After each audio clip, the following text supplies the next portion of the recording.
Hi guys, welcome to my another blog. तो आज हूँ मो परम मित्र जन्मदिन।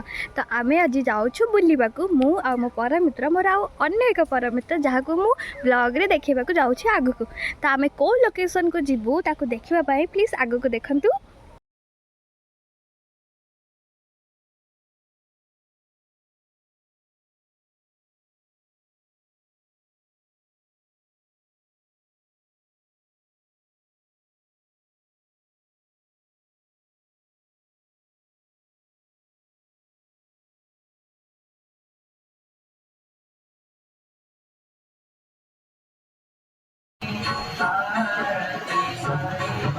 मैंने जाइलु साई मंदिर संध्या बेलार आलती देखा।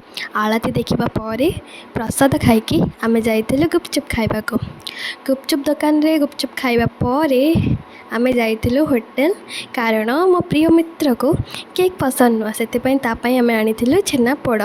छेनापोड़ खाई बर्थडे सेलिब्रेशन शेष है। तो घर को गला बेले व्यू एंजॉय करी जाऊँ।